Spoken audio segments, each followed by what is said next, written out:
Assalamu alaikum. Welcome back to Eng with Professor Shahzad Tabassum. Shahzad is here. Dear viewers, please don't forget to subscribe my YouTube channel. Today we are going to read about contemporaries of Chaucer. First of all, we will read about William Langland, 1332 to 1400. He was born probably near Malvern in Worcestershire, the son of a poor freeman. जो वोरेस्टरशायर में पैदा हुआ और उसका ताल्लुक एक गरीब घराने से था. His date of death is unknown, कि उसकी मौत की जो डेट है वो कंफर्म नहीं है. He wrote only one famous work. Famous कहते हैं well known को, reputed कह लें. That is the Visions of Piers the Plowman. ये उसकी सबसे मशहूर किताब है और यही पूछी भी जाती है. Piers the Plowman, it's an allegorical narrative poem. कि allegorical है और narrative नज़्म है. Written in unrhymed alliterative verse. और ये एक vision की तरह, vision कहते हैं thing powerfully experienced in mind. And Piers helps a group of people to search for truth through Christianity. कि ये सच की तलाश है. It describes commoners and criticizes the social and moral evils of the time. कि नज़्म में आम लोगों की ज़िंदगी बयान की गई है और उस ज़माने की समाजी और अखलाकी बुराइयों पे तनकीद की गई है. नेक्स्ट राइटर है John मेंडेविल. Sir John Mandeville is the supposed author of the Travels of Sir John Mandeville, a travel memoir. मेमवार कहते हैं हिस्टोरिकल अकाउंट को या बायोग्राफी को, रिटन फ्रॉम पर्सनल नॉलेज, कि आपके ज़ाती तजर्बात पे मबनी हो, उसे हम मेमवार कहते हैं. Which first circulated between 1357 and 1371. The earliest surviving text in French, कि असल में फ्रांसीसी ज़बान में लिखी गई थी. In the prologue of the English version, the author calls himself John Mandeville and gives an outline of his wide travels during 30 years. कि वो खुद को Mandeville कहता है और 30 साला सफ़र के अहवाल जो है वो बयान करता है. French travels of Sir Mandeville were translated by Jean Bourgogne into English in 1377. कि यान डी बर्गोनिया ने 1377 में फ्रांसीसी में लिखी गई किताब का अंग्रेज़ी तर्जमा लिखा था. Now let's go to the next slide and read about John Lydgate. John Lydgate of Bury was a monk and poet. Monk कहते हैं जिसका ताल्लुक रिलीजियस ऑर्डर से होता है, और जो मोनेस्ट्री में रहता है उसे monk कहते हैं, कि जो तारिक दुनिया या राहिब कहलाता है. Born in Lydgate near Haverhill, Suffolk, England, Lydgate's poetic output is prodigious. Prodigious कहते हैं huge को, enormous को, कि वो एक ज़ूद नवीस था, उसने बहुत कुछ लिखा. Amounting at a conservative count to about 1,45,000 lines, कि उसने 1,45,000 लाइन्स लिखी. His position as a man of letters rather than as a major poet. Man of letters कहते हैं स्कॉलरली को या लर्नड आदमी को, कि वो जो है शायर की बजाय जो है एक आलिम फाजिल शख्स की हैसियत से जाना जाता है. Perhaps his greatness and fame lies ironically in his praise of Chaucer. कि उसकी सबसे ज़्यादा शोहरत इस वजह से है कि उसने जो है चासर की तारीफ़ की या चासर के मुतल्लिक़ लिखा. Now let's go to the next slide and read about Thomas Hoccleve or Occleve. Apart from Lydgate, he is also one of the most significant poets of 15th century. कि ये भी इस सदी का जो है एक अहम शायर था. He was a clerk in the office of Privy Seal. Privy कहते हैं ये गवर्नमेंट की तरफ से एक सील होती है कि जिसके ज़रिए आप अटेस्टेशन करते हैं डॉक्यूमेंट्स की, कि आमतौर पर बादशाह की पर्सनल सील होती है.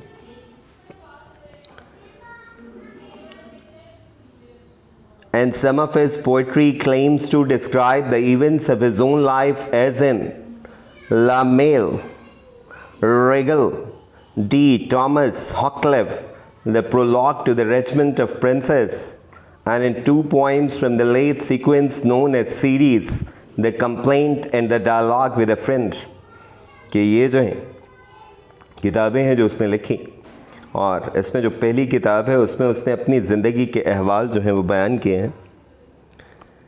He also praises Chaucer in the Regiment of Princes, कि वो जो है चौसर की तारीफ़ करता है as a poet. Hoccleve poetry also included the translation from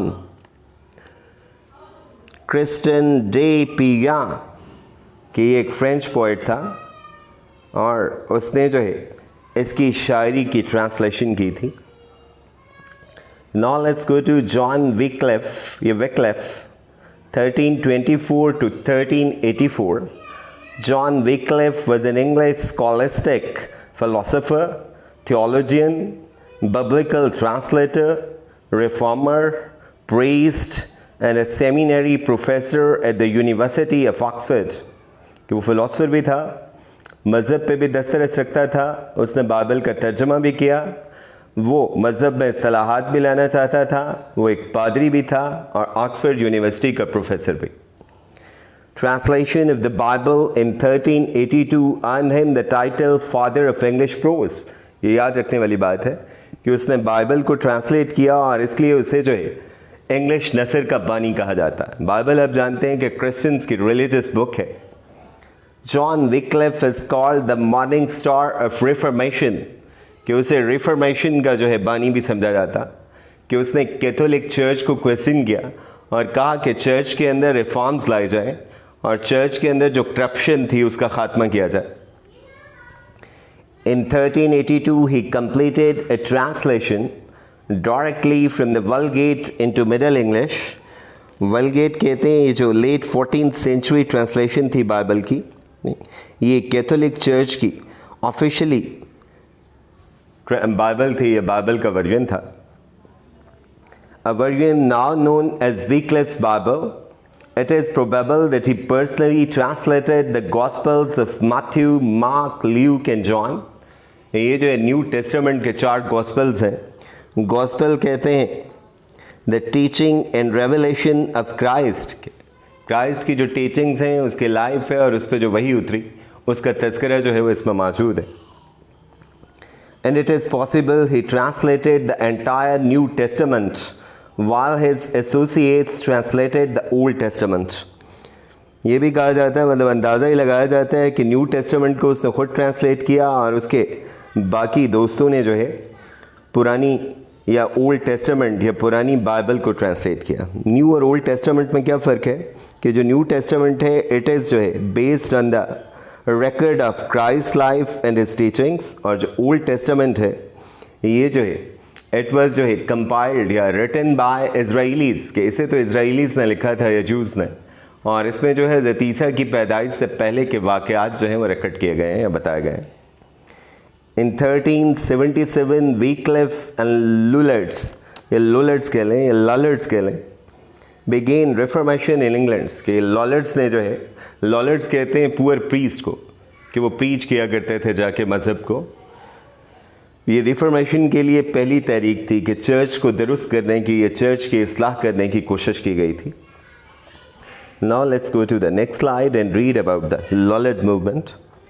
The church, which was seat of power and prestige, was infected with corruption and moral decaying. कि church जो है वो करप्शन का शिकार था. आपने पढ़ा था ना चौसर को, तो चौसर ने भी जिन एक्लीजियास्टिकल कैरेक्टर्स का तज़किरा किया था वो कुछ सारे के सारे मॉरली करप्ट थे, चाहे वो फ्रायर था, समनर था, पार्टनर था, प्रायरस थी, सिवाय जो है पार्सन के. The ecclesiastics were corrupt and demoralised. They were ruled in wealth and luxury, कि वो बड़ी जो है ऐशो आराम की ज़िंदगी गुजर रहे थे और उनका मज़हब से कोई लेना देना नहीं था, कि वो मज़हब को नुकसान पहुंचा रहे थे, इसकी बीक कनी कर रहे थे. पोइट्स लाइक लैंगलैंड एंड गार भी जो है ये चासर का जो है कंटेम्प्रेरी था. ये भी जो है एक मशहूर जो है शायर था और साथ में रिफॉर्मिस्ट भी. Revolted against the growing corruption in the church, कि इन दोनों ने मिल के अल में बगावत बुलंद किया. They did their best to revive the spiritual Christianity in England. कि उन्होंने जो है ईसाइयत की तरवीज की या आयाए नौ की कोशिश की. John Wycliffe challenged the authority of Catholic Church कि उसने रोमन कैथोलिक चर्च की अथॉरिटी को चैलेंज किया. He sent throughout the country disciples कहते हैं टाट को शागिर्द, who were called lollards or poor priests to spread his teachings कि उसकी तालीमात की तरवीज के लिए वो अपने शागिर्दों को जो है मुल्क के कोने कोने में भेजता था. तो ये लोलर्ड्स क्या है, ज़ाहिर है वो जो कलर्जी थी उससे ये मुख्तलिफ थे कि लोग तो बेचारे इंतहाई गरीब थे और मज़हब के लिए अपनी ज़िंदगी जो है सही मानों में डिवोट कर चुके थे. He encouraged him to seek their religion in Bible only. उन्हें कहा कि सिर्फ बाइबल ही अथेंटिक है, बाकी बातें जो है वो तस्लीम ना की जाएं. जैसे हमारे यहाँ एक तबका जो है कुरान को अथेंटिक मानता है और बाकी बातों को नहीं. तो वो हमारे यहाँ के रिफॉर्मिस्ट हैं और ये जो है क्रिश्चियनिटी के रिफॉर्मिस्ट हैं. And for this purpose he translated portions of the New Testament of the Bible from Latin into English. और इसलिए उसने फिर लातीनी में लिखी गई बाइबल का अंग्रेज़ी तर्जमा किया ताकि आम लोग भी जो है वो ख़ुद से पढ़ सकें, ख़ुद से समझ सकें और ख़ुद से इसे प्रैक्टिस कर सकें. Let's call it a day. Thanks for patiently listening to me. Allah Hafiz. See you later with a new video. Stay safe, stay blessed.